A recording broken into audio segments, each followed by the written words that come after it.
hay otra cosa importante que tengo que decirles, que es el tema de... ¿me dan un segundito? Sí, claro.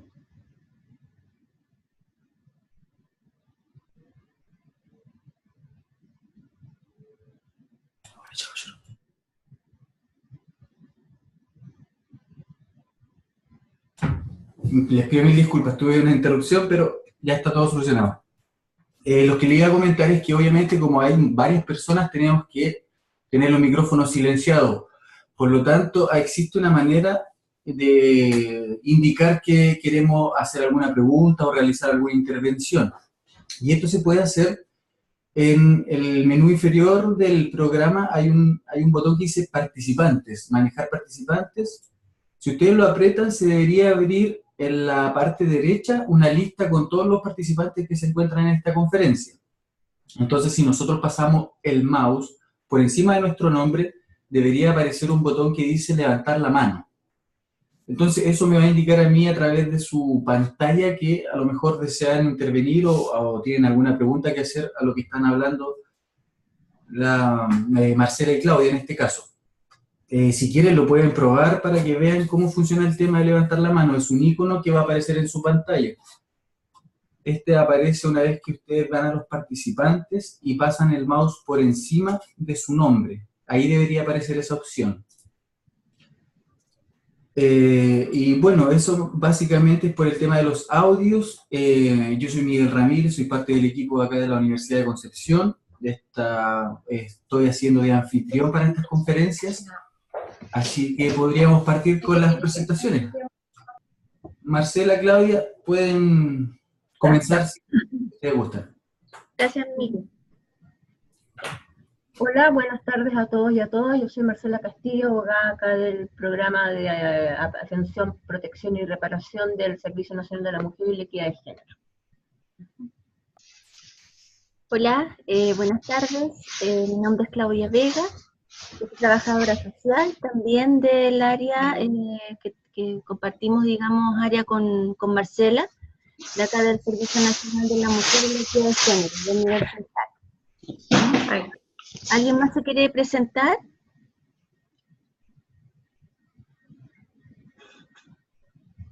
Sería interesante conocer y saber quiénes son las personas que están participando ahora en el... Por supuesto.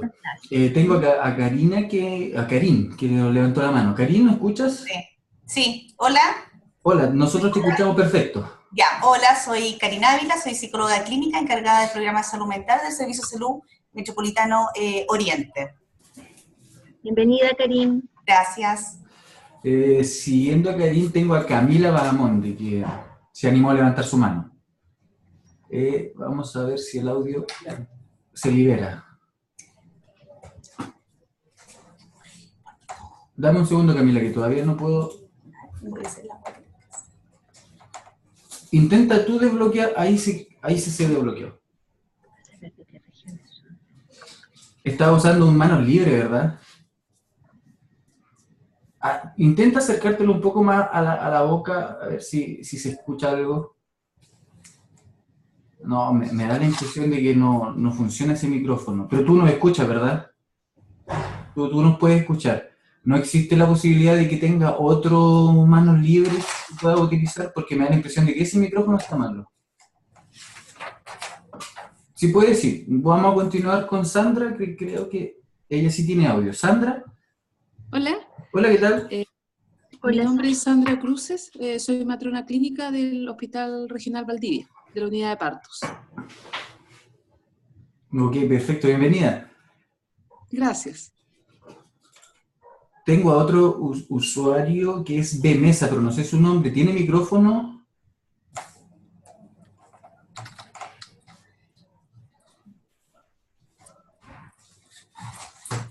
Me aparece como Bmesa, pero no sé si tendrá micrófono o no.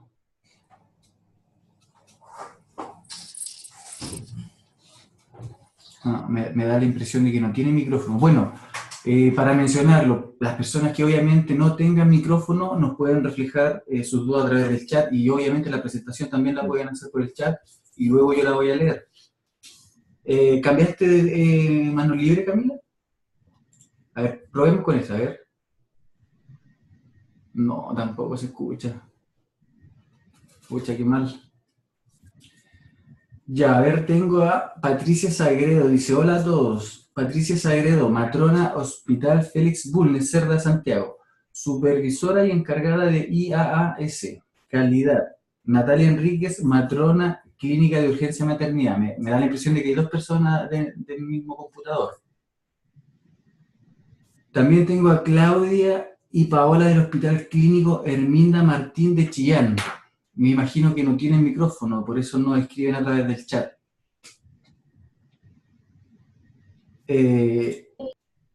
Jimena, creo que tú tienes audio, no sé si nos podrás comunicarte. A ver. Que adelante escuché tu audio.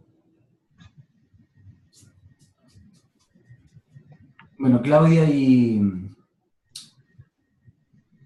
Paola no, me afirman que no tienen micrófono. Jimena. Jimena. Hola. Hola, ¿hay alguien? Jimena, ¿estás por ahí? Sí. Ya, lamentablemente no tengo pantalla acá, así que estamos en este minuto con un pequeño problema. Sí. Habemos dos personas acá del curso, que somos Rosita Mora y Jimena Garrido, del Hospital Regional de Concepción. Jimena Garrido y Rosita Mora, me dijo. Sí. Perfecto. Bueno, de todos modos no hay problema que no tengan cámara, lo único que no la vamos a poder ver, pero lo bueno es que tienen micrófono, así que igual van a poder interactuar con nosotros. ¿Por qué no? Ok. Igual podemos interactuar. Ya. Creo que solo me faltaría el usuario de mesa, que no sé cuál es su nombre. Si nos puede decir algo más por el chat, yo lo puedo leer, ¿verdad? Y creo que era la última persona, Verónica Mesa, perfecto. Es la única persona que nos falta por presentar. Si gustan, mientras... tengo audio, pero no sé qué pasa, dice. O sea, sí nos puede escuchar. Es la única persona que nos falta. Si quieren pueden comenzar y una vez que ella se presente, lo podemos leer. Ya, perfecto. Sí, Verónica, pasa que sí aparece que tiene audio, pero no se escucha nada.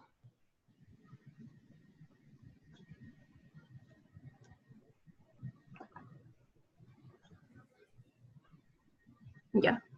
Bueno, vamos a dar inicio entonces a la clase virtual de hoy. Bueno, esta clase en el fondo, el objetivo que tiene fundamentalmente es poder compartir, ¿no?, las dudas que hayan surgido durante los módulos el 3 y el 4, ¿no? El 3 relacionado fundamentalmente con las herramientas jurídicas y el 4 relacionado con las herramientas psicosociales para poder realizar la detección, la atención y la derivación de casos de mujeres, ¿no?, que hayan vivido violencia. Entonces, la pregunta, siempre tratamos de que sea participativa, idealmente, ¿no?, que nos puedan contar cuáles son sus dudas. Ahí Miguel nos puede ir apoyando en lo relacionado con los turnos, ¿no?, para ir dando respuesta idealmente a todas las dudas y consultas que ustedes tengan. Y así que, bueno, desde ahí preguntarles, ¿no?, si han habido dudas, comentarios u experiencias, ¿no?, prácticas relacionadas con sus espacios laborales en el abordaje de la violencia contra las mujeres. Sí, antes de que continuemos, Verónica nos dice que es psicóloga de la primera región. Perfecto. Bienvenida, Verónica, entonces también.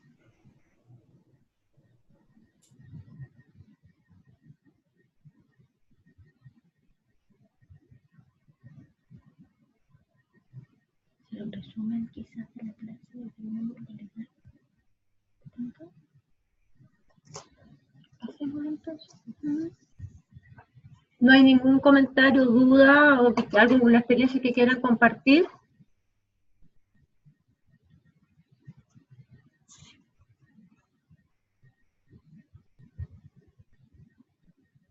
¿No? Me da la impresión de que no por el momento. Ya. Entonces pasemos, ¿tienen Miguel el PPT? Lo tenemos nosotros. Miguel, ¿te parece que para efectos de este grupo podamos hacer vamos a poner el PPT? Por supuesto, ustedes ¿Ya? abran y presenten lo que estimen conveniente. Ya.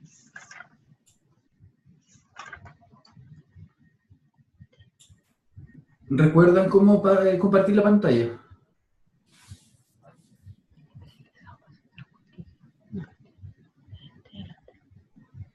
Estamos abriendo el PPT. Claro, primero lo ideal es dejar el PPT abierto y luego venir al programa y en la barra inferior hay un botón que dice compartir pantalla y está en verde. Ya vamos. No hay problema. Ahí está apareciendo algo.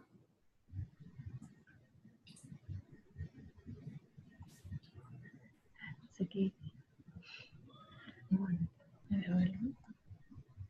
Está abierto el PPT. Lo único que se ve es la ventana del navegador, no se ve que hay un PPT abierto. Estamos viendo. Sí, eso estamos viendo. Vamos Ya. a resolverlo al tiro, ¿ya? Sí, no hay problema, sí. Generalmente cuesta a veces mostrar el PPT.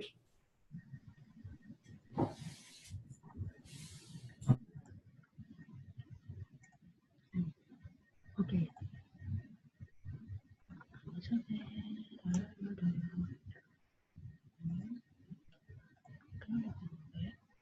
¿Cómo bajamos aquí? No nos deja bajar.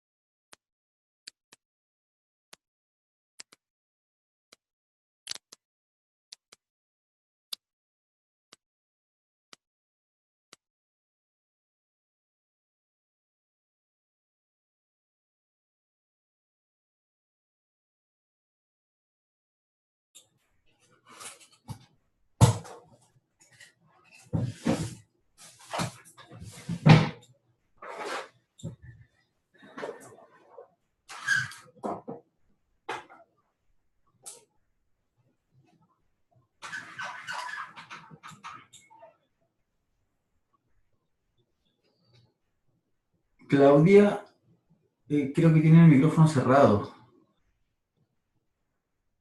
Ahí sí. Sí, Sí, tienen el PPT abierto, ¿verdad? está abierto el PPT. Estamos tratando de en el fondo, abrir la...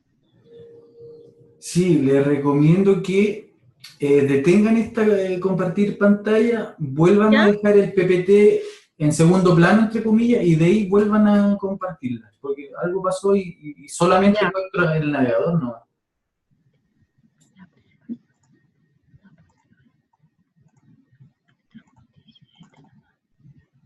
Espérame, estamos abriendo de nuevo, ¿ya?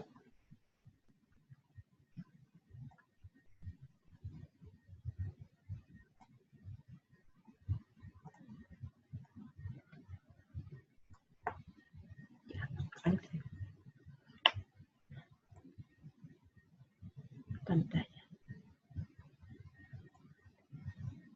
¿Ahora? Ahí sí. Ahí sí, Miguel.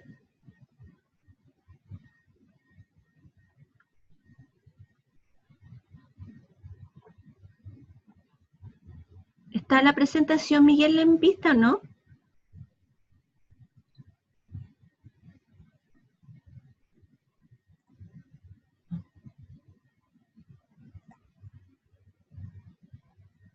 Ya está. Ahí. Miguel tiene su micrófono apagado. Miguel, ¿nos escuchas?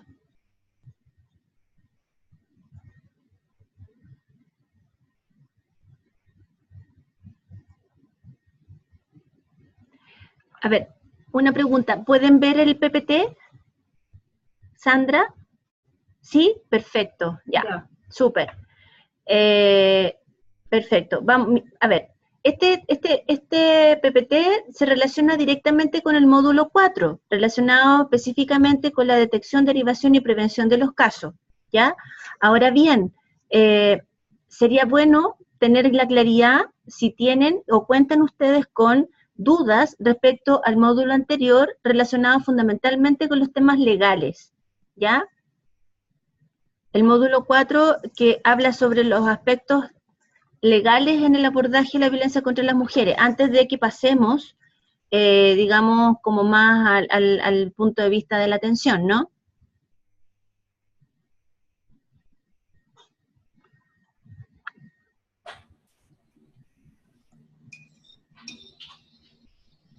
¿No?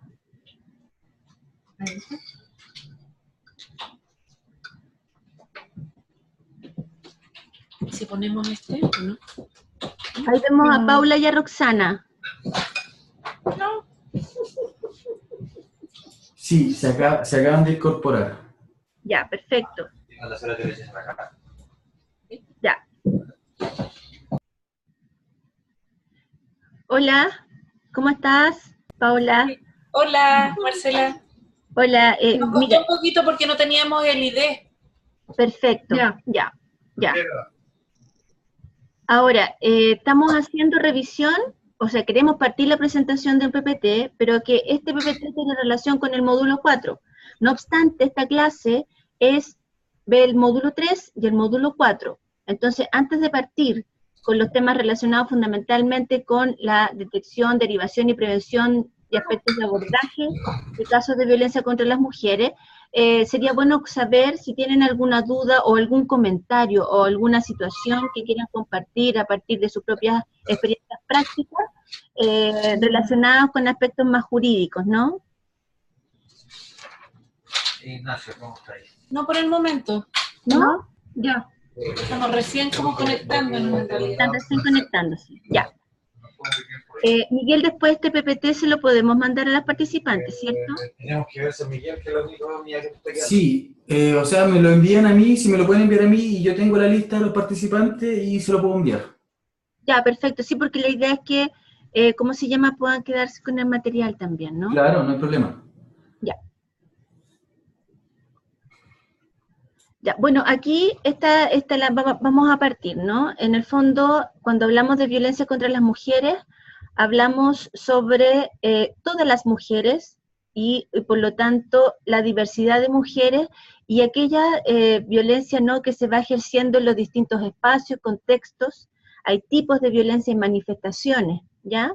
Y también hablamos sobre un aspecto que no es menor, ¿ya?, que tiene que ver con la intersección que se realiza con otros ámbitos y otras dimensiones, como por ejemplo, la condición de migrante o la condición de discapacidad claramente de alguna u otra manera va poniendo o va aumentando el nivel de vulnerabilidad que pueden tener algunas mujeres o las mujeres, ¿no?, en una sociedad en la cual nosotras estamos insertas. Hablamos sobre la violencia hacia las mujeres desde los espacios públicos y privados, en los distintos contextos, ¿no? Cuando hablamos de lo íntimo, familiar, doméstico, educacional, ahora se está visibilizando mucho más la violencia hacia las mujeres en el espacio callejero, ¿ya? En el medio de transporte.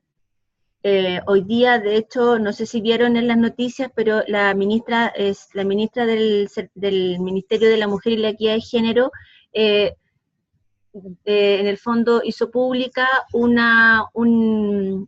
trabajo que se va a hacer para quienes, digamos, acá en la región metropolitana, respecto a la capacitación de funcionarios de metro, ¿no? Justamente por las denuncias que se dice o se cree que son bajas, ¿no? De acoso callejero o más bien de acoso sexual al interior de los vagones del metro, ¿ya? Entonces, ese tipo de iniciativas de alguna u otra manera permiten ir visibilizando de alguna u otra manera la violencia contra las mujeres en distintos contextos. Hablamos sobre desplazamiento, migración de mujeres, ¿cierto? Y por otro lado también lo que tiene que ver con la condición de ser una mujer indígena, ¿no? Que también ahí claramente afecta y contribuye a la vulnerabilización de las mujeres en los contextos, digamos, sociales. Por otro lado, cuando hablamos de tipos de violencias en las mujeres, estamos hablando de algunos aspectos fundamentalmente prácticos, más bien, o sea, se habla de tipo física, psicológico, sexual, económico, patrimonial, ¿ya? Muchas veces surgen dudas respecto a cuál es la violencia económica patrimonial a la cual están expuestas las mujeres.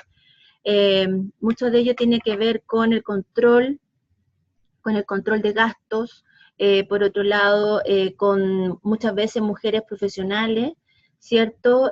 Aun cuando reciben su remuneración, ellas no tienen la posibilidad de decidir qué hacer con su dinero, ¿no? Entonces, y por lo demás también han habido situaciones en las cuales las mujeres han quedado endeudadas a partir de situaciones de violencia que ejercen sus parejas, ¿no?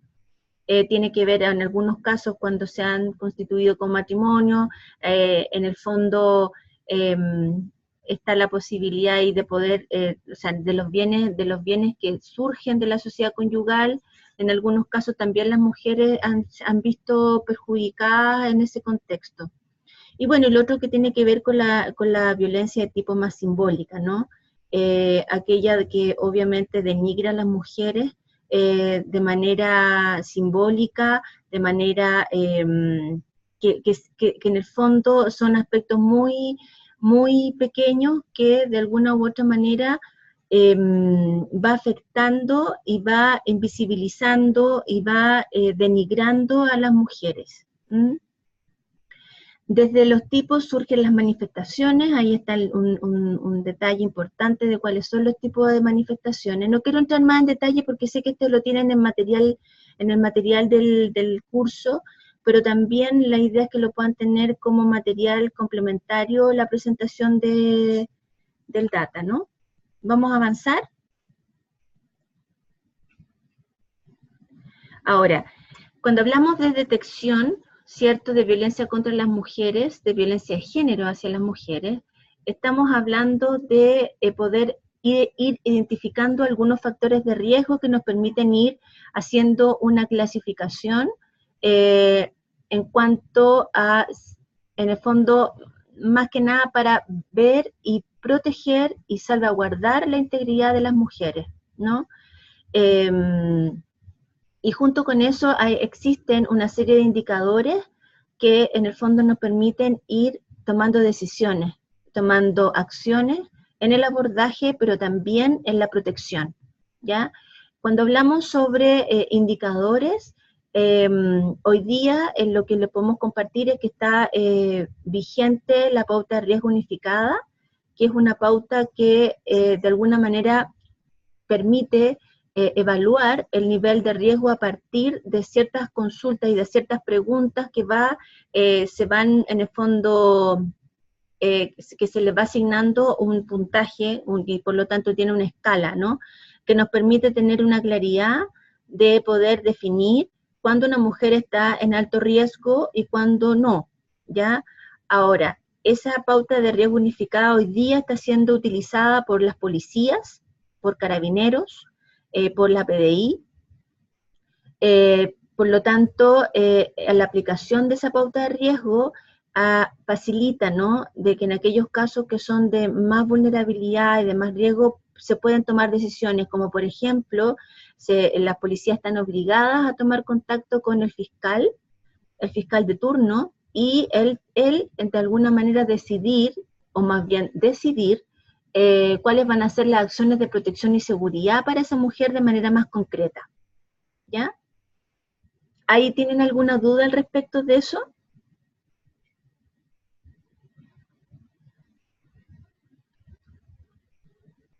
La pauta de riesgo partió en el año 2016 como en un pilotaje, y ya durante el año 2017 se hizo masiva, por lo menos partió en la metropolitana, y ya de a poco se fueron incorporando las regiones, en la medida también de que las policías fueran implementando los sistemas informáticos que facilitara la aplicación de la pauta, ¿ya?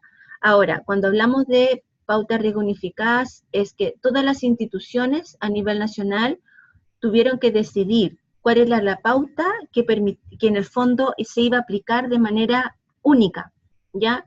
Y en ese escenario y en ese contexto es que esta mesa de trabajo decidió que la pauta que en el fondo ya tenía una aplicabilidad durante un largo tiempo y que además de alguna manera ya estaba testeada, estaba siendo aplicada y en el fondo también permitía que tener la claridad de que esa escala daba cuenta, ¿no?, de situaciones de vulneración graves en las mujeres, es que se decidió que la pauta iba a ser la que aplica hasta ahora la Fiscalía, ¿no? La Fiscalía o el Ministerio Público.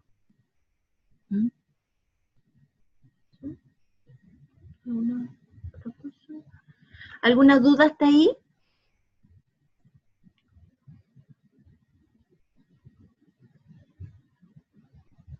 Ya, vamos a continuar entonces que cuando hablamos de manifestaciones de violencia, en el fondo acá se presentan una serie de factores de riesgo, ¿no?, o indicadores.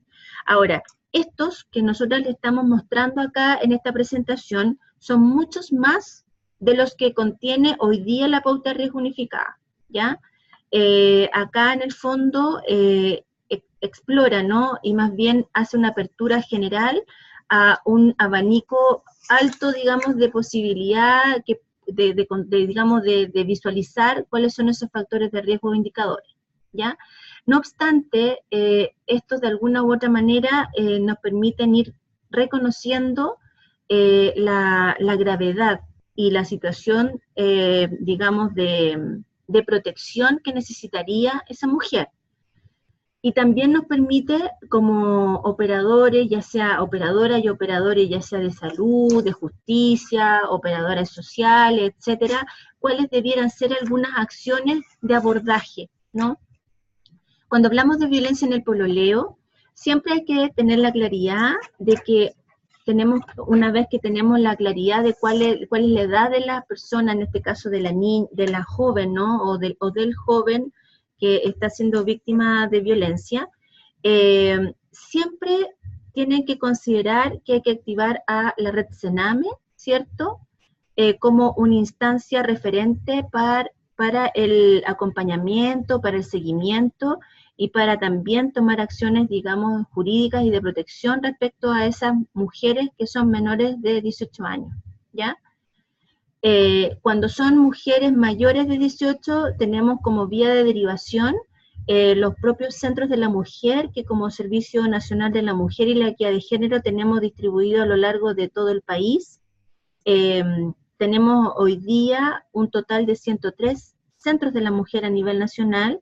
Por lo tanto, es una red concreta que puede, en el fondo, brindar la atención psicosociojurídica de las mujeres y que, en el fondo, no es necesario que ellas puedan ingresar con una denuncia, sino que a partir de una demanda espontánea o la necesidad de coordinación para llevar el caso, obviamente que lo pueden realizar. Y claramente, ante situaciones de violencia del pololeo, acciones concretas es interponer las denuncias, ¿no? Ahora, interponer la denuncia, como estamos hablando quizá en algunos casos de mujeres que son menores de 18 años, tiene que haber una persona adulta o adulto referente, ¿no? Porque en rigor, esta joven, en el fondo, no tiene... Exacto, no tiene... Ahí, dígale usted. Mira, en el caso de los menores de 18 años, las mujeres menores de 18 años no pueden ejercer la denuncia por sí solas, sino que tiene que ser el adulto responsable o su representante legal que tiene que hacer la denuncia. Ahora, iba a comentar a propósito de lo que estaba diciendo Claudia, que hoy día hay un proyecto de ley que incorpora, porque esto no está contemplado entre la ley de violencia intrafamiliar, la violencia que sea entre pololos, digamos, que son parejas sin convivencia. Hoy día no cae dentro de esta ley 20.066, por lo tanto no se considera violencia intrafamiliar. Por lo tanto, hoy día hay un proyecto de ley que está en el primer trámite ya constitucional, donde sí se incorpora a las parejas sin convivencia y sin hijos en común para que quepan, digamos, dentro de los espectros de aquellos vínculos o relaciones que va a ser consideradas como violencia intrafamiliar.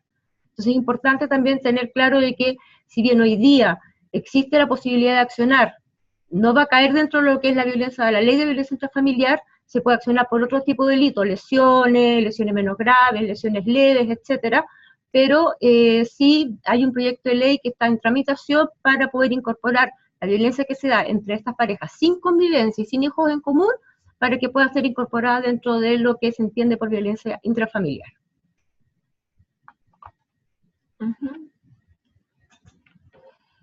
¿Alguna duda hasta ahí, para no ir avanzando tan rápidamente?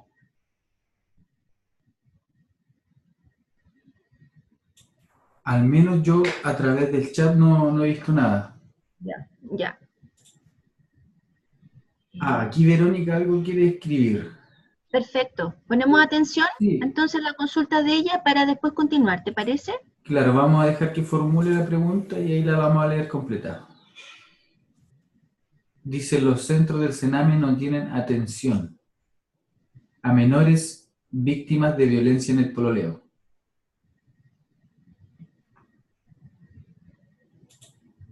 ¿Esa es la pregunta? O un comentario. ¿O un comentario? Me imagino que, o sea, como está escribiendo, puede que a lo mejor no haya finalizado. Ya. Claro, por lo que veo dice, los centros del Sename no tienen atención a menores víctimas de violencia en el pololeo como los centros de la mujer. Esa es como la acotación. Ah, claro. Sí, o sea, en el fondo, a ver, igual hay un reconocimiento institucional en estos casos, ¿no? Donde efectivamente los equipos del Sename se han coordinado con los equipos de centros de la mujer a nivel territorial para abordar en conjunto este tipo de casos, ¿ya? El tema está en la representación legal, ¿cierto? Que tiene que estar, digamos, vinculada a una institución, que en este caso puede ser el Sename, ¿no? Porque nosotras institucionalmente la representación jurídica no la podemos asumir cuando una menor de 18 años, a no ser que sea a través de un adulto o adulta responsable de esa menor, ¿no? De esa joven. Ahora, el acompañamiento psicosocial, al ser y al comprender la violencia contra las mujeres desde aspectos mucho más culturales, claramente que una joven es posible que pueda participar a evaluación, obviamente, del equipo del centro respectivo, que puede participar en procesos de atención que complemente lo que ella pueda estar realizando en alguna institución colaboradora de Sename, pero que de alguna u otra manera vaya deconstruyendo, ¿cierto?, las apreciaciones, los estereotipos que de alguna manera van posicionando y van haciendo que la violencia hacia las mujeres se vaya perpetuando.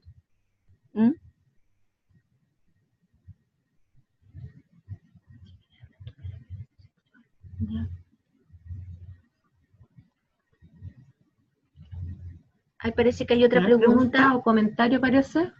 Sí, es de Verónica y nos dice, exacto, eso lo sé, por eso los jóvenes en esa temática no tienen una ayuda integral en este tema. Sí. Y por eso se está considerando entonces, digamos, en este proyecto también, considerar en estas relaciones sin convivencia. Vamos a topar siempre el tema de la representación de las mujeres menores de 18 años, y para eso se tiene que trabajar en red con el intersector, en forma coordinada, para poder dar una respuesta adecuada, oportuna y eficaz a las mujeres o las jóvenes, digamos, que están viviendo violencia.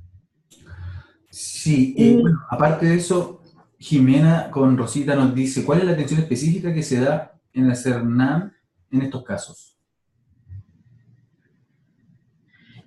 En los casos de violencia en el pololeo, la atención específica es fundamentalmente psicosocial, ¿ya? Psicosocial desde el punto de vista de la atención en grupal, desde el enfoque más socioeducativo, ¿no? Desde ahí lo que nosotros intentamos hacer es que las mujeres puedan, y en este caso, ¿no? Las mujeres que están también de alguna manera en el fondo partiendo, ¿no? Relaciones de pareja, vayan deconstruyendo que en el fondo la violencia es parte de una relación, ¿ya? Que en el fondo es eso lo que complementariamente se puede realizar, ¿no? Ahora, en algunos casos, de pronto hay que evaluar también cuáles son los niveles de daño que ha producido esa violencia o esas situaciones, ¿no? En la vida de esas jóvenes, porque de pronto puede ser necesario activar o realizar algún tipo de atención más individual, ¿ya? Pero siempre desde el punto de vista de apoyar y complementar la atención que pueda estar realizando, brindando alguna institución de Sename, ¿ya? Porque en el fondo nosotras podemos complementarla desde ahí. Jurídicamente no es factible que podamos hacer una representación o claro, bien digo, una representación jurídica al respecto, por lo que implica, ¿no? Porque de hecho ya el tratamiento legal, si bien es cierto, si es delito, si es constitutivo de delito, se va a ir igualmente a la fiscalía, ¿cierto? No obstante, de todas maneras hay que reportar al Tribunal de Familia la situación de violencia a la cual estuvo expuesta esa joven, ¿ya? Y ahí el Tribunal de Familia va a tener que evaluar cuáles son en el fondo las redes, o más bien con quién la joven cuenta desde su grupo familiar, ¿cierto? Porque en el fondo hay una responsabilidad ahí de Estado, ¿no? Que respecto a la protección de nuestros niños, niñas y jóvenes, ¿no? ¿Sí? ¿Seguimos? Ya.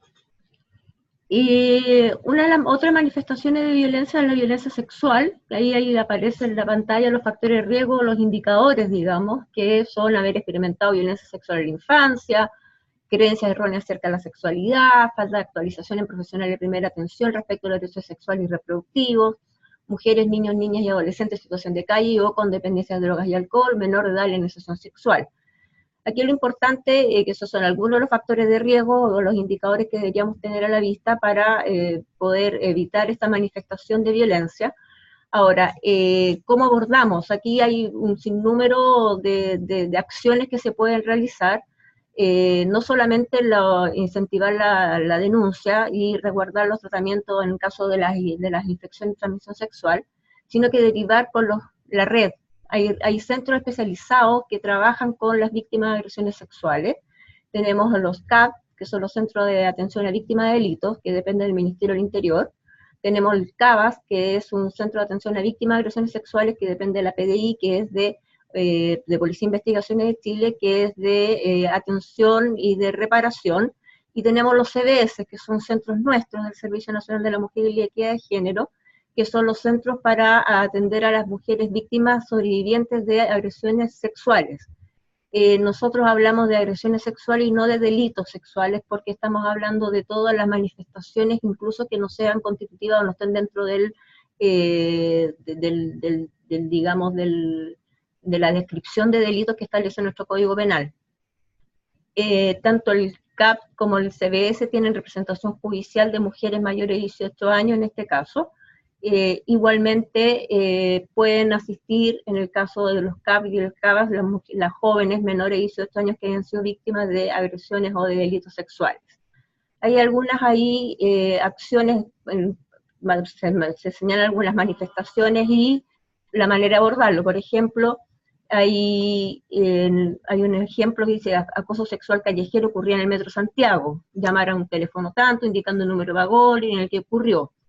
En el caso de acoso sexual laboral, eso está arreglado en el Código del Trabajo, y ahí hay una instrucción de que hay un procedimiento arreglado, que se denuncie en la empresa donde se ocurrió, o puede ir inmediatamente o directamente a la Inspección del Trabajo, los tribunales del trabajo, los tribunales laborales, o la Defensoría Laboral, que depende de la Corporación de Asistencia Judicial. El acoso sexual en ámbitos educativos, por ejemplo, aquí hay que hacer la distinción. Cuando ocurre en colegios, los directores de establecimientos, los directores de establecimientos están obligados por ley a realizar la denuncia de los hechos de estos tipos de delitos que ocurren al interior de su establecimiento, digamos. Por lo tanto, están obligados por ley a hacerlo y tienen 24 horas para realizarlo, esta denuncia. En el caso de los universitarios, también, digamos, están obligados por ley, pero aquí también trabaja y se trabaja, se ha visto, digamos, últimamente, el trabajo que han hecho las chicas, las universitarias, con los protocolos de acoso sexual, porque no han existido muchos al interior de las instituciones de educación superior, protocolos de actuación frente a este tipo de hechos. La ley establece que están obligados los directores, digamos, de estos establecimientos a realizar la denuncia. Sabemos que en las instituciones de educación superior es muy difícil que llegue una denuncia o que llegue un hecho de esta naturaleza antes, por lo menos, a hacer conocido de las autoridades. Ahora, hoy día con los protocolos de acoso que están levantando las estudiantes universitarias, y que obviamente debería ser donde se va a arreglar un procedimiento para establecer cuáles son los mecanismos para abordarlo, ante quién va a ser responsable, cuál va a ser el procedimiento, cómo se va a realizar la denuncia, cómo va a actuar la institución frente a este hecho. Deberíamos tener una mejor acogida, digamos, desde las autoridades de los establecimientos educacionales. ¿Algún comentario, alguna duda, alguna pregunta hasta ahí?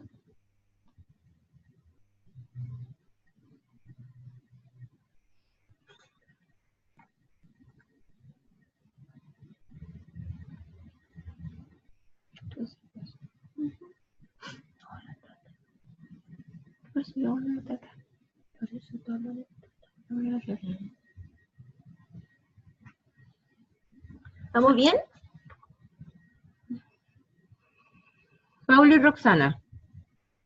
Para algo. Ya. Es que queríamos saber, en el caso de que la víctima fuese un hombre, ¿se procede de la misma manera? Sí. ¿Sí? Sí. Ok, eso. Y en la denuncia aquí no tiene, digamos, no está teñido por el género. Sabemos que los delitos sexuales son delitos de género porque la mayor cantidad, la direccionalidad y el volumen de mujeres que son afectadas es mucho mayor que el de hombres, pero eso no obsta que existan hombres víctimas de violencia sexual, y se procede de la misma manera. O sea, el estándar de procedimiento debería ser arreglado para cualquier persona que sea víctima de violencia sexual. Perfecto, gracias. Bueno, vamos a continuar entonces con cuáles serían aquellos factores de riesgo y acciones, ¿no?, en cuanto a ante situaciones o manifestaciones de violencia higiénico-obstétrica, ¿ya? Que lo más probable, ¿cómo se llama? Ustedes, que la mayoría estábamos mirando que son del área de la salud, efectivamente a lo mejor han visto o han estado vinculadas o han estado presentes ante situaciones en las cuales en el fondo tiene que ver con esto. O sea, yo creo que aquí hay un tema que no es menor y que tiene que ver con los derechos sexuales y reproductivos, que en el fondo muchas veces las mujeres desconocemos, ¿ya? Efectivamente hay ¿cómo se llama? Tiene que ver con el consentir, tiene que ver con en el fondo, tener la posibilidad de poder tener una atención adecuada, ¿ya? Sobre todo en aquellos momentos en los cuales estamos en proceso, ¿no?, de tener hijos o hijas, ¿no? No obstante, hay una serie de elementos, como por ejemplo el desconocer, como factor de riesgo, ¿no? Desconocer efectivamente cuáles son los derechos de que tenemos las mujeres. Por otro lado, muchas veces ocurre de que también los funcionarios y funcionarias del área de la salud desconocen que existen estos derechos, ¿no? Hay un desconocimiento en algunos casos, ¿no? No digo que todos, pero sí en algunos casos, por lo tanto ahí es relevante estar perfeccionándose, ir actualizándose. Obvio que otro factor de riesgo tiene que ver fundamentalmente cuando las mujeres están privadas de libertad, ¿ya? Sobre todo porque han habido situaciones en las cuales al estar ellas privadas de libertad se vulnera significativamente los procesos en los cuales ellas están, están en proceso de tener hijos e hijas, ¿ya? De hecho, hace un tiempo atrás, no sé si ustedes vieron, y fue también como una noticia importante de una mujer, exacto, una mujer que, claro, mi compañera acá me dice que es la Lorenza, una mujer indígena que tuvo que tener a su hijo engrillada. Entonces, ese tipo de situaciones tiene que ver con también no dar la posibilidad de poder, obviamente, tener recibir una atención íntegra, recibir una atención informada, recibir un trato digno, recibir un trato justo, ¿no? En una situación y en un estado tan vulnerable como es cuando estás a punto de parir, ¿no? Por otro lado, las mujeres migrantes, efectivamente también ahí hay una condición de vulnerabilidad por las tradiciones culturales que son tan distintas en algunos casos, ¿no? Y por lo tanto, en algunas situaciones no se han respetado o más bien hay un desconocimiento también cultural respecto a lo significativo o al simbolismo que puede tener para ella, ¿no? Esta etapa del ciclo vital, ¿no? Y claro, y otro aspecto que no ha sido menor, tiene que ver, y como factor de riesgo, tiene que ver con las barreras idiomáticas de aquellas mujeres migrantes, ¿no? El cómo informarlas, el poder, en el fondo, establecer un mecanismo de comunicación que de alguna manera nos permita tener la claridad del cómo está, cómo se siente, qué le pasa, ¿ya? Que son elementos mínimos básicos. Bueno, ante estas situaciones, ¿qué podemos hacer, no? ¿Cuáles serían aquellas acciones que podríamos sugerir, ¿cierto? Como operadoras, operadores públicos, o digamos de distintos sectores. Obviamente que siempre ante situaciones así hay que recurrir a la ley, obviamente la que tiene que ver con los derechos y deberes de los pacientes, ¿no? Sobre todo en el área de la salud. Y aquí, bueno, ahí aparecen las indicaciones de cómo poder realizar ese trámite, cómo se puede realizar ese reclamo, ¿cierto? Para el posterior seguimiento también al respecto, ¿no? Y en el caso de que sea obviamente un prestador de salud privado, obviamente que tiene ahí la denuncia se realiza directamente en la Superintendencia de Salud, ¿ya? Eso es como, es la institución, digamos, pública que de alguna manera regula y va monitoreando el accionar de todos los servicios que son, obviamente, que no son administrados por el Estado. Si no hay duda, hasta ahí seguimos con la trata de personas. Ya, seguimos con la trata de personas. Parece que ahí tiene algún comentario. Sí. Lo leo enseguida. Dice Camila, nos dice respecto a los derechos sexuales y reproductivos de las personas. ¿Se ha pensado incluir estos temas en la educación de los niños y niñas, como por ejemplo en talleres de salud sexual en las escuelas?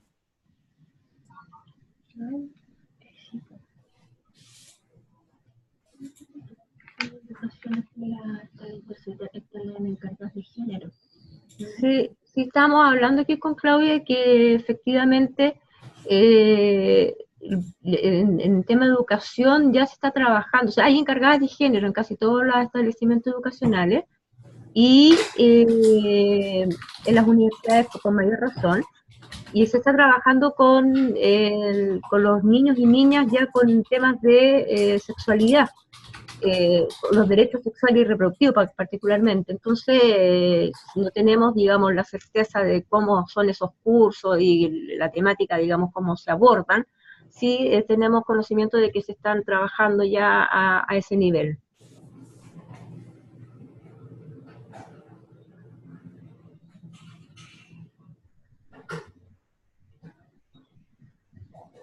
Continuamos entonces. Ya. A ver, la trata de personas. Ahí hay algunos factores de riesgo que dice dependencia económica, dependencia derivada del consumo de alcohol y droga, escasa red de apoyo familiares o comunitarias, barreras idiomáticas y culturales para el caso de mujeres migrantes y pertenecientes a pueblos indígenas. Habría que agregar otros factores de riesgo, por ejemplo, en el caso de las mujeres, puede ser víctima de violencia de género en sus países de origen, eso es un factor de riesgo que las puede obligar a migrar. Ser mujeres que están, estoy hablando de mujeres particularmente como una manifestación, digamos, de violencia contra la mujer y la trata de personas, mujeres que están a cargo de su grupo familiar inmediato y nuclear, o sea, de origen, madre, padre, hermanos, hermanas, hijos e hijas, y que están generalmente solas. Hay que tener claro que no solamente las mujeres migrantes son víctimas de trata, sino que también las mujeres nacionales, las que están dentro del mismo territorio nacional pueden ser víctimas de trata, pero sí los factores de riesgo como son las escasas redes de apoyo familiar y comunitaria, la misma pertenencia a pueblos indígenas dentro del mismo territorio, vivir una situación de violencia de género dentro del mismo territorio también hace que una mujer pueda caer en redes de trata. Acá las acciones para el abordaje, bueno, son básicamente efectuar la denuncia ante Carabineros de Chile o la Policía de Investigaciones. Ambos cuentan con brigadas y con secciones especializadas en atención a víctimas de trata. En el caso de Carabineros el OS9 y en el caso de la Policía de Investigaciones la Brigada de Trata de Personas o BRITRAP, que son brigadas especializadas que trabajan y que están capacitadas para atender y abordar los casos de las mujeres y de los hombres también, que son víctimas de trata, por cierto. Pero estamos hablando de mujeres, cuentan con la sensibilidad y los conocimientos para poder abordar estos casos de la mejor manera posible, y se inicia obviamente una investigación en fiscalía, también se puede hacer la denuncia en fiscalía directamente, en la fiscalía, con cualquier, digamos, fiscalía, y ahí se deriva a la fiscalía donde ocurrieron los hechos. La complejidad de abordar el tema de la trata de personas dice en relación con la barrera idiomática en muchos casos y con las barreras socioculturales.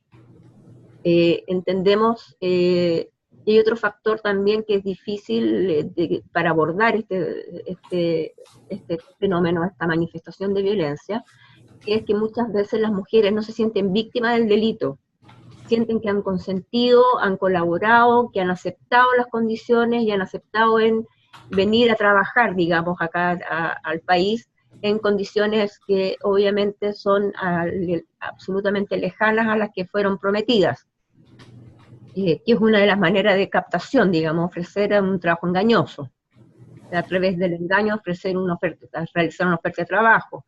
Hay otras maneras de captación que pueden ser a través de fuerza, puede ser a través de la intimidación, puede ser a través del rapto, puede ser comprando o, digamos, utilizando en su favor el beneficio, utilizando en su beneficio, digamos, el consentimiento de una persona que se encuentra a cargo de otra, por ejemplo, la venta de niños. Ahí también tenemos una manifestación de una manera, digamos, de la trata de personas, un tipo de trata de personas. ¿Hay alguna duda hasta acá?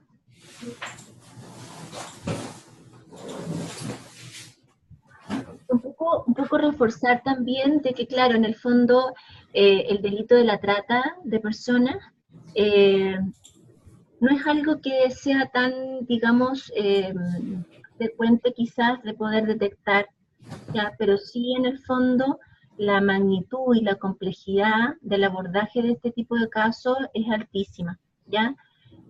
Muchas veces ocurre, ¿no?, de que los tratantes ven a las mujeres en estos casos como una propiedad. Por lo tanto, la sensación de dueñez que tienen respecto a ellas es altísimo, ¿ya? Entonces también hay muchos temas de protección y seguridad de que hay que salvaguardar ante la detección de casos como este, ¿no? Sobre todo porque en algunos espacios y en algunos casos en particular, muchas veces los tratantes van a intentar recaptar y recuperar a la mujer, porque no la ven como un otro o como una otra, ¿no? Sino que la ven como un objeto o como una inversión, ¿ya? Como una inversión desde el punto de vista de que le cancelaste el traslado al país, porque además lo que se puede generar en cuanto a recurso económico ahí, parte de esa ganancia va a manos de una red, ¿no? Entonces, y recordar que en cuanto a la trata de personas tenemos como dos dimensiones, ¿no? Una que tiene que ver con fines, por una parte de explotación sexual y por otro lado más de explotación laboral, ¿ya? Son como dos grandes dimensiones que de alguna manera también como problemática se visualiza y que además están tipificados. Sí, a ver, aquí hay varias cosas que decir sobre la trata, además de lo que ya se ha dicho. Y en la trata de personas, yo no sé si manejan el concepto, pero en la práctica es captar a una persona, reclutarla, para, a través de un medio, que puede ser violento o no violento, para explotarla, ¿ya? Y estos fines, con un fin de explotación, y estos fines, como decía mi compañera aquí, Claudia, no solamente pueden ser fines sexuales o con la explotación laboral, sino también puede ser con otras conductas análogas a la servidumbre, por ejemplo, o la extracción de órganos. Hay otras manifestaciones a nivel internacional, como son los matrimonios serviles, como son las adopciones ilegales, la venta de niños. Hay varias manifestaciones también de la trata de personas en sí. Respecto a las mujeres, cuando hablamos de la trata de mujeres con fines de explotación sexual, estamos hablando de un delito de género, lo que significa que afecta también a hombres, pero en forma desproporcionada y con mayor severidad afecta a mujeres. Por eso se llama que la trata con fines de explotación sexual es un delito de género. Acá en Chile tenemos una ley que sanciona y tipifica la trata de personas, la 20.507, que agrega varios artículos al Código Penal, a partir del 411 ter en adelante, y a propósito de dicha ley, se formó y se creó lo que es a nivel nacional, lo que es la Mesa Intersectorial de Trata de Personas, que es una mesa que convoca a 19, 20 instituciones públicas y privadas, donde hay un compromiso desde el Estado y desde las organizaciones de la sociedad civil en trabajar en contra de la trata de personas, prevenirlas y sancionarlas y favorecer la persecución penal cuando esta ya ha ocurrido. Y dentro de uno de los productos, digamos, de esta mesa intersectorial, está lo que es el protocolo de atención a víctimas de trata de personas, que en el caso de conocer una situación de trata de personas, se activa este protocolo que es a nivel nacional y existe a nivel regional. O sea, todas las regiones tienen mesas regionales donde se trabajan los protocolos regionales, que es el mismo nacional, solamente que está acotado a un territorio, para poder abrir, digamos, una serie de prestaciones, un abanico de prestaciones que se le entregan a todas las personas, hombres y mujeres que ingresan a este protocolo, donde cada una de las instituciones suscriptoras de este convenio, donde se forma esta mesa intersectorial, se ha obligado a dar. Por ejemplo, salud dice, nosotros vamos a entregar las primeras atenciones, vamos a apoyar en tales y tales prestaciones, policía dice, nosotros vamos a entregar tales prestaciones, nosotros como CERNAM tenemos una casa de acogida para mujeres vulneradas por la trata de personas, que es nuestra prestación, digamos, que entregamos dentro del marco de este protocolo. ¿Qué más comentarles sobre la trata? Creo que como por ahí yo estamos más o menos, a ver si redondeamos un poco para que pudiesen entender el contexto también como manifestación y tratándose de un delito no tan conocido. Por eso nos detuvimos un poquito más en este. ¿Van con algunas dudas hasta ahí?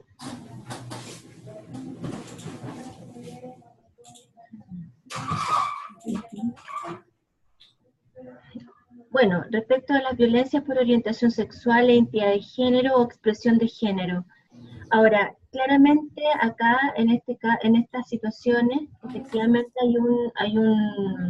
tiene que ver con, muchas veces, con la mirada estigmatizadora, la mirada, digamos, que subordina, que por otro lado discrimina a las personas, obviamente, con orientación sexual o identidad de género, expresión de género distinta, ¿no?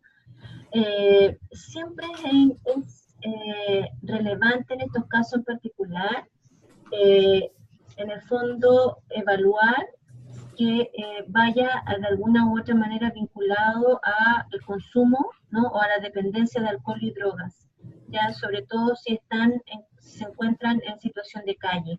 Ahora, ¿y por qué hablamos particularmente de encontrarse en situación de calle?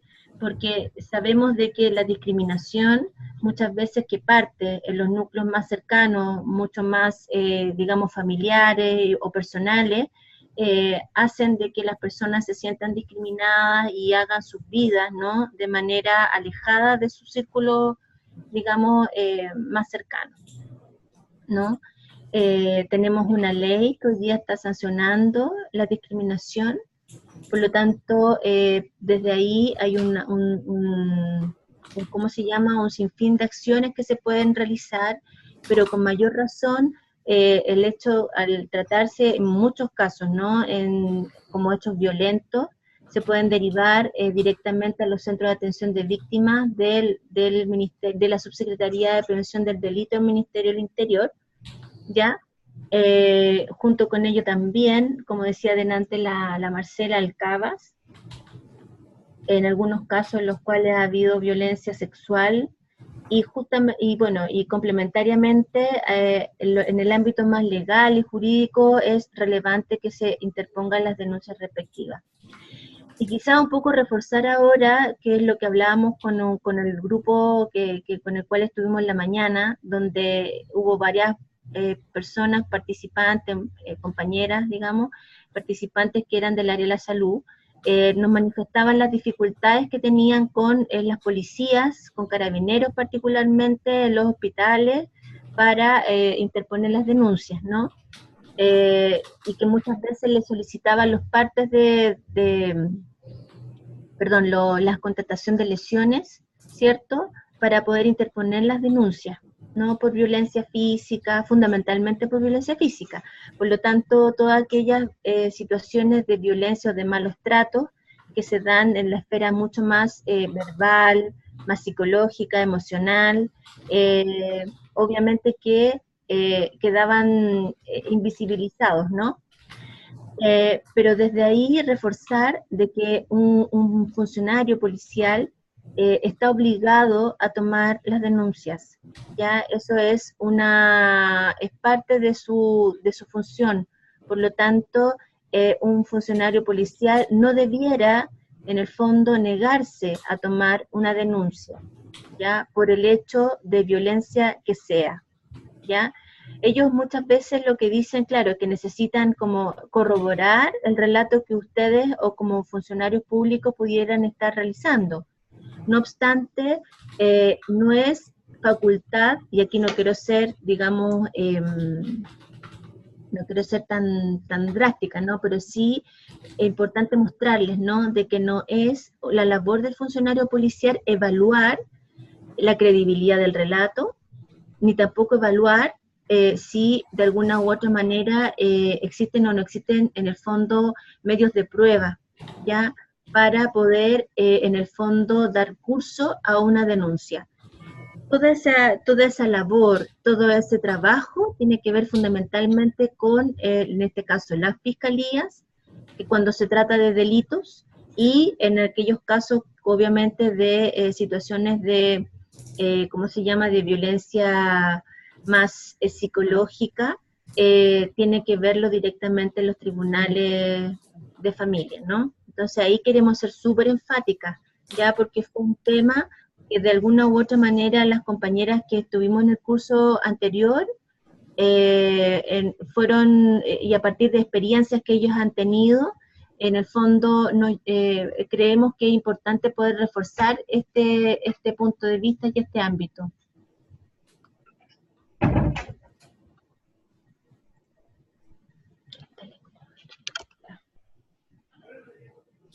Nos quedan 10 minutos, vamos a seguir, digamos, con el maltrato infantil. Aquí hay varios factores de riesgo, no los quiero leer porque ya están ahí puestos para que ustedes lo puedan, y este PPT lo van a compartir. Lo importante es señalar de que aquí lo importante es la coordinación de la derivación del caso a la OPD o la Dirección Regional del CELAME respectiva, quienes van a tener a través de sus programas entonces la posibilidad no solamente de acoger o de trabajar con ese niño, niña o adolescente, sino que también de la representación eventual que se pueda realizar ante un tribunal, ya sea en este caso de familia o ante un tribunal si es constitutivo de delito, ante garantía. Ahora, siempre se tiene que realizar la denuncia ante carabineros, investigaciones, fiscalías o tribunales de familia, dependiendo del tipo de maltrato del que sea. Ahora, es importante señalar acá que hay una ley que salió el año pasado, que es una ley que tipifica, que la ley de maltrato, que tipifica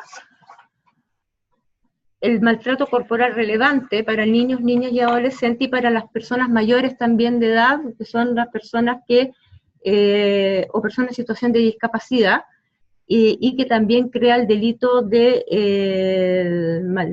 digamos, delito de trato degradante, donde establece sanciones que no solamente van de privación de libertad, sino que también hay inhabilidades que establece la misma norma penal.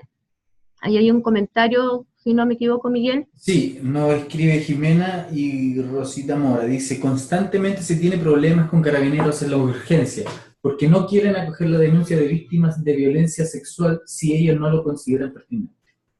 Sí, bueno, ahí insistir y reforzar de que, a ver, hay dos cosas, digamos. Una, que, como ya decía mi compañera, están obligados a tomar la denuncia. En el evento de que no quieran tomar la denuncia, obviamente ahí hay un mecanismo administrativo que realizar para poder sancionar a ese funcionario que no está realizando su labor principal, digamos, que en este caso es si está de turno, tiene que acoger la denuncia. Sin perjuicio de ello, se tienen que realizar la denuncia en una comisaría o acudir a un cuartel policial. Entendemos que en muchos casos, y eso es lo que se comentaba en la mañana, la dificultad que tienen muchos centros de salud, muchos hospitales, en que los carabineros acojan los delitos, o sea, las denuncias de delitos, porque ellos evalúan si efectivamente ocurrió o no ocurrió, cómo ocurrió. Aquí operan prejuicios respecto de cómo ocurrió, sobre todo en violencia sexual, si qué estaba haciendo, por dónde andaba, si andaba sola, cómo andaba vestida. Hay un montón de factores también que hacen que ellos evalúen que no van a tomar la denuncia. Pero insistimos en que es obligación, por mandato legal, tienen la obligación de acoger y tomar la denuncia a los carabineros y la policía de investigaciones. Y sabemos que es un problema generalizado y que pasa por la sensibilización, también lo comentábamos hoy día en la mañana, la sensibilización y la capacitación de los funcionarios públicos que están, y las funcionarias públicas que están, digamos, en el territorio. Nosotros hemos hecho un esfuerzo bastante grande como servicio, como institución, para poder llegar, digamos, a todos en todas las mesas, a poder poner el tema de violencia contra las mujeres en todas sus manifestaciones, para que podamos entregarles las mejores herramientas a los operadores públicos para evitar este tipo de situaciones. Sabemos que no se va a poder evitar siempre, pero hacemos un esfuerzo en conjunto con otras instituciones también. Carabineros también está en las mesas y también hace un esfuerzo. Lamentablemente pasan situaciones como las que comentan las compañeras, de que no toman las denuncias en este caso delitos sexuales.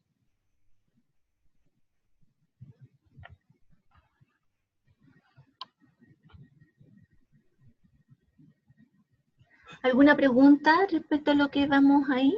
¿A lo que hemos ido conversando hasta ahí?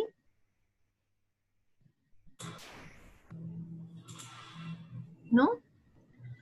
Bueno, continuamos entonces con la violencia hacia las personas mayores. En el fondo, la dependencia, ¿no? Que tiene muchas veces la dependencia emocional y económica respecto a los cuidadores y cuidadoras. Claramente que no es un tema menor para las personas adultas mayores. En el fondo aquí hay que ir, cuáles son los factores de riesgo relacionados digamos, a este momento, a esta etapa del ciclo vital.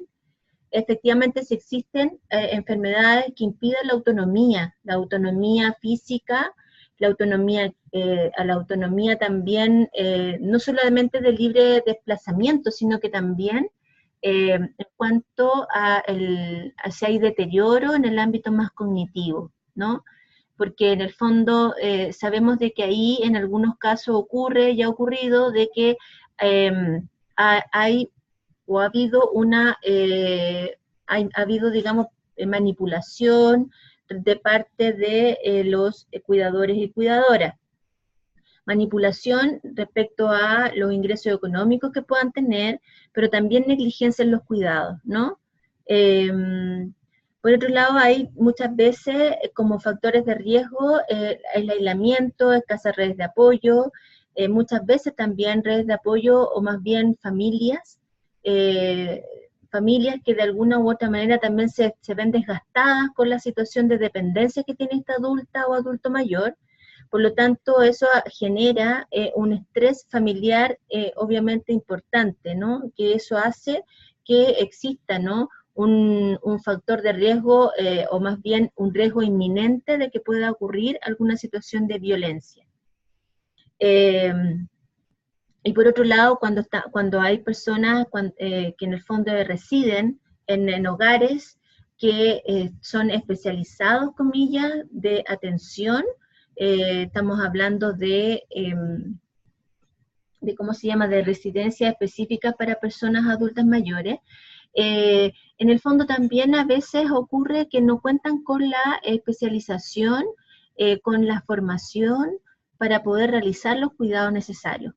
Por lo tanto, ahí, en cuanto a las acciones de abordaje, muy concretamente está la denuncia también, como hemos dicho anteriormente, pesquisar también respecto al abuso económico, más bien patrimonial que pueda haber respecto a este adulta mayor, establecer también los reclamos, ¿cierto?, a través de la OIRS, del Servicio Nacional del Adulto Mayor, del SENAMA, y obviamente también el contacto telefónico que el SENAMA, ¿cierto?, tiene una red de atención telefónica, que ahí en la PPT se van a dar cuenta que está detallada, que es el 800-400-035, que recibe también en el fondo, que puede brindar en el fondo cualquier tipo de orientación respecto a qué hacer ante situaciones como esta. Siempre es importante relevar de que los fonos de atención telefónica no reciben denuncia ni en el fondo y son un espacio para denunciar situaciones, sino que es un espacio para poder brindar orientación y en el fondo contar con la información necesaria para desarrollar o implementar acciones, ¿no? Estamos en la hora, parece. Nos queda terminar. No, volvimos ahí.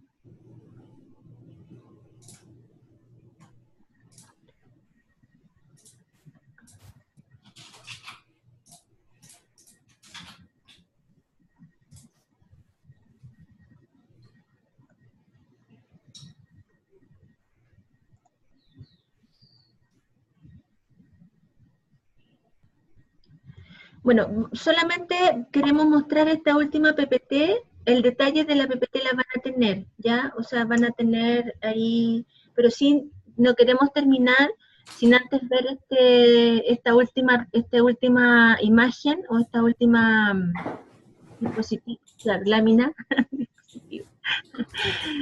que tiene que ver como con las fases, ¿no? Con las fases de este proceso, ¿no? De detección, o más bien de poder brindar una atención o una primera acogida a una mujer que en el fondo está viviendo violencia.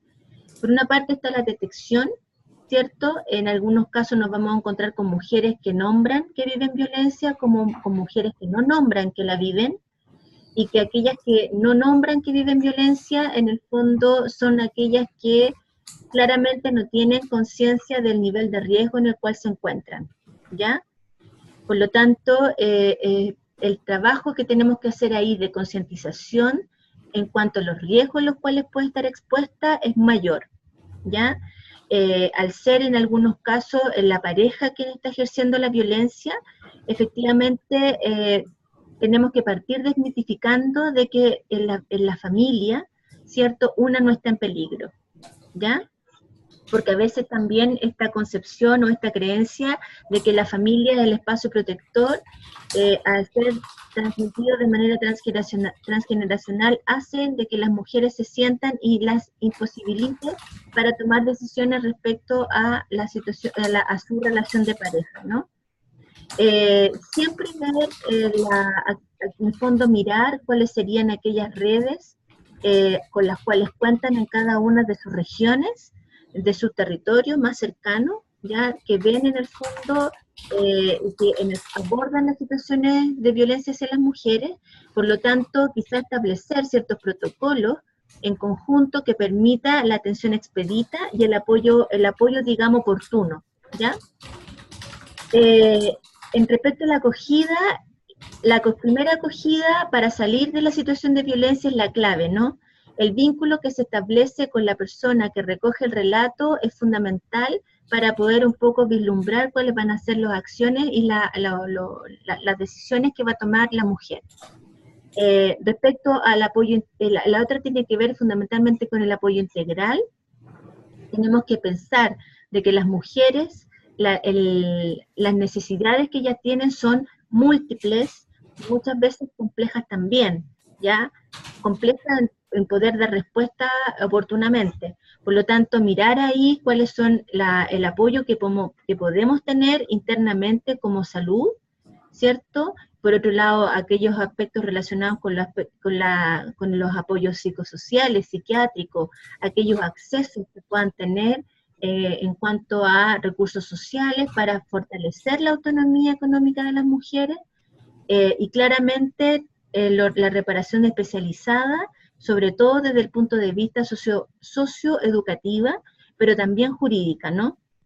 El acceso a la justicia es fundamental para poder, en el fondo, reparar en cierto grado la situación a la cual han estado expuestas las mujeres.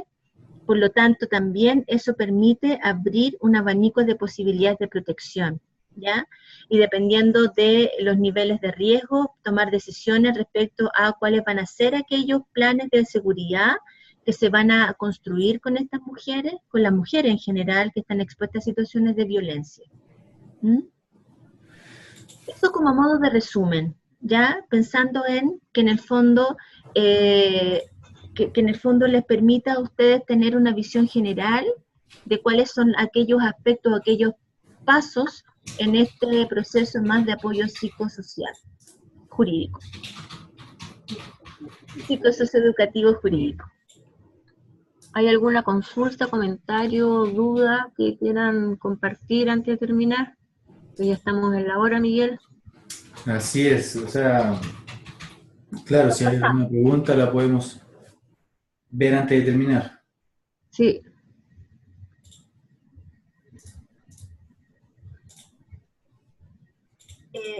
Nosotras igual le vamos a entregar el PPT a Miguel para que los pueda ser compartido con las participantes del grupo, ¿no? Sí, sí, por supuesto. Bueno, y las personas que no tenga yo en la lista, porque, por ejemplo, Paula y Roxana, yo no tengo el correo de ellas.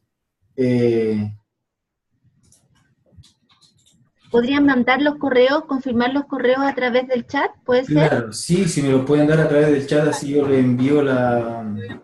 No. Habla, si está abierto el micrófono. ¿Está abierto? Sí, le abrí el micrófono.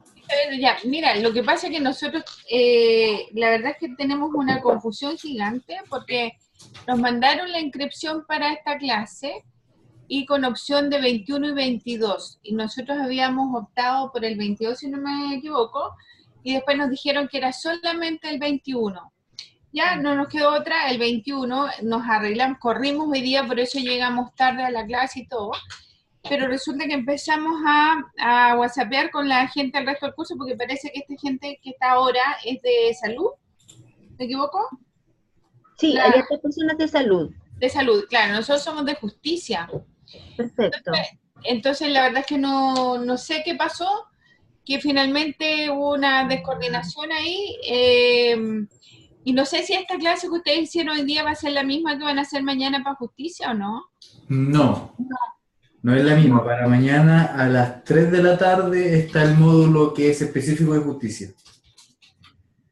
Entonces lo más probable es que, claro, le llegó la invitación equivocada. Claro. Sí. Porque mañana es el específico de justicia que trabaja temas con los deberes del Estado, las convenciones internacionales, cuáles son los deberes, digamos, que asumen los Estados, el deber de la diligencia, el control de convencionalidad. O sea, se trabajan varios temas, digamos, que son mucho más especializados y está dirigido específicamente al sector justicia y policía. Y eso que se va a trabajar mañana. Ya, entonces tendremos que incorporarnos de nuevo, inscribirnos de nuevo. No, yo voy a hacer, o sea, claro, habría que inscribirse de nuevo, pero como ya las tengo acá, solamente déjeme sus datos y yo mañana les voy a enviar la dirección. Fantástico. Ya, ¿qué datos necesitas? Necesito su nombre y el correo. Ya. ¿Te lo mando por chat o te lo comento ahora? Si quiere me lo comenta, lo estoy anotando. Ya, perfecto, ya. Yo me llamo Roxana Aravena. Yerda Aravena, ¿ya? Sí, mi correo es roxana.aravena ¿Ya? @gendarmería.cl. Perfecto. Mi compañera se llama Paula Orellana. ¿Ya? Y su correo es paula.orellana@gendarmería.cl.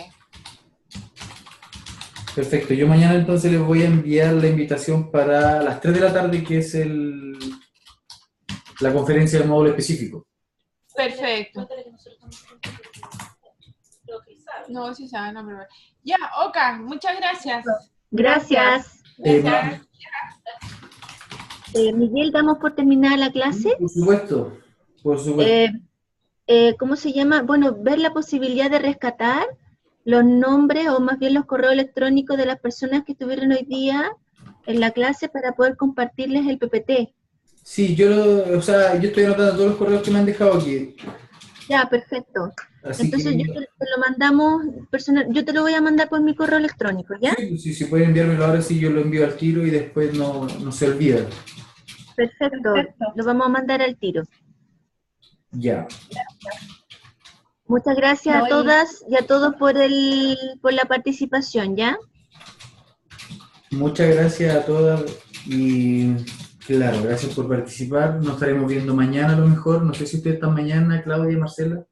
No, yo voy a estar mañana, Miguel, así Ya. que mañana nos vemos nosotros. Yo no estoy, va a estar otra colega.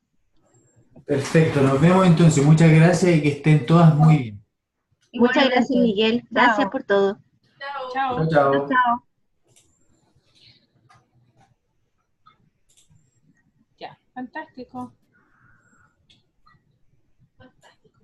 ¿Cómo se sale? Nos tomamos de mala clase.